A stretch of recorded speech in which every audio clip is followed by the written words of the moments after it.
Everybody loves a French cleat, including me. They're elegant, they're simple, but for what I'm building today, worthless. That's why I came up with this, the American cleat. It's bigger, it's stronger, it's fatter. But will it hold any weight, or will all my work come crashing down?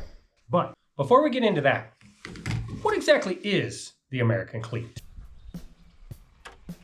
So we had this old 1x12 kicking around. It was just left over from something we were building. The saw is going to want to push off because of the lateral stress added by the bevel. The little bit of wiggle that's in there, I don't think affects it that much. And then I used GRK screws on the top and deck screws on the bottom to make sure and get into the studs and support the weight very well. I really wanted a floating shelf workbench so that I could store things underneath of it, as well as retaining the modularity of the French cleat system. I probably could have ganged 2 or 3 French cleats together and gotten a similar effect, but I didn't want to do that. The first thing that I did when I was designing this was to draw out what it is that I thought that I wanted. And this is basically what we ended up with. I have 4 drawers here. I made myself a cut list. We'll be posting a whole lot more this year. So if you like what you're seeing, hit that subscribe button. It doesn't cost you anything and it really helps us out a lot. I used some old poplar fence boards to make screw cleats, and I jointed them down just so they were smooth on one side. I came up with the idea for the American cleat just because I wanted a French cleat that was beefier. And I thought, you know, Americans are known for being fat. So when it was fatter than a French cleat, I thought it was funny that it was the American cleat. I use pocket hole screws because they're quick and easy. If you don't have a pocket hole screw jig, I highly recommend them. You can get other brands other than Craig, but you can pick up Craig at your local big box store. And they make building super fast, and they are pretty strong. I'd say that this is probably the weakest part of the whole build is the pocket hole screws. I put them in from the inside going out. That's the weaker way to do it. It would have been better to put them from the outside going in, but I didn't want to plug them, and I didn't like the holes. And then I laid out the drawers that were going to go in there, and the drawer slides. There's some old drawer slides that I had from years and years ago, so they kind of dictated the depth of it, but I really liked the 24 inches, so it worked out good. I use a CNC machine at work. It's an industrial size, 5 foot by 10 foot. Obviously, you could do it with a skill saw or whatever. It's not a difficult breakdown of the sheet. But I was lazy and just wanted to go ahead and use the CNC. I assembled them at work late in the evening one night. I just used glue and staples. I used a full 1/2 inch thick bottom on them so that it would support the weight of anything that I put in there. It maybe wasn't necessary to do that, but it made them pretty strong. The drawers are built better than the cabinets that they're in. The cabinets themselves don't actually hang dead level, so you need a way to level them. I saw on a video somewhere, I have no idea where, so I can't give credit, but it was somebody else's idea, not mine, to use carriage bolts and a T-nut and then cut a little slot to put a screwdriver in, and then you can adjust the bottom of the shelf out, and it will provide strength and allow for leveling. If you do this, put your T-nut on there first.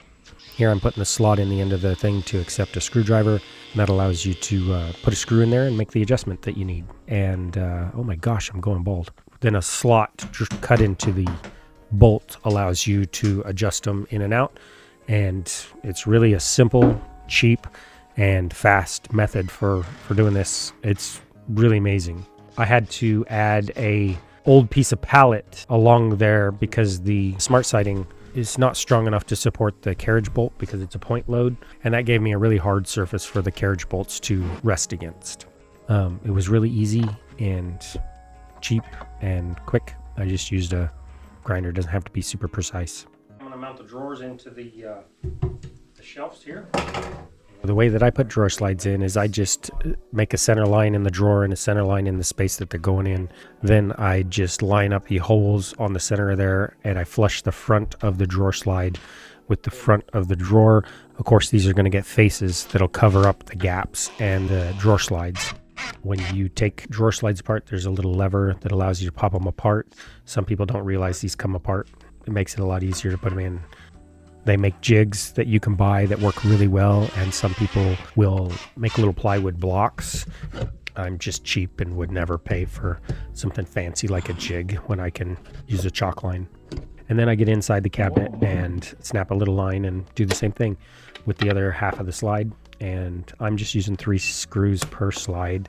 These are 100-pound slides, but I'll probably never have that much weight in them because of the shelves themselves. I store my gold in a vault. I don't need it in the drawers in my shop.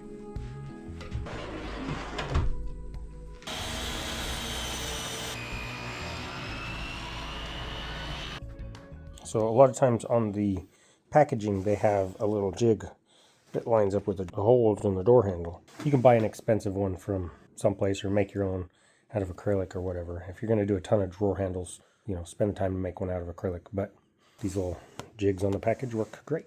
So I like to use just a couple razor blades to base for the bottom of the drawer so it doesn't, rub.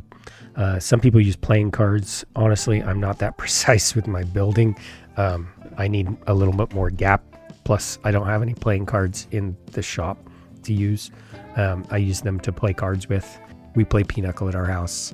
And if I take a couple, my family will not be happy. Makes it hard to win. Because my experience has taught me that glue freezes in my shop when it's 20 degrees outside, which is what it is now. I keep it in my pocket to keep it warm. Hopefully it's warm enough in my shop the glue will actually set up versus freezing. As it turns out, foreshadowing, it does not. The screws that come with the drawer handles can be cut down because drawers are different thicknesses, so they give you a screw that can be changed. All you do is pinch it with the pliers and break it off. Works really good. And then I marked holes that are center line on the drawer face and drilled them 3 inches apart, and then added glue to the drawer and put it on there. I had hoped that I could use super glue and fast set to kind of hold it in place. And the first time I put it on, it's terrible. How did that happen? It didn't fit. It's like not even possible. I'm not exactly sure why it didn't fit. It turns out there was a lot more variability in those holes than what I thought. But I thought maybe, hey, if I turn it over, I must have put it on upside down.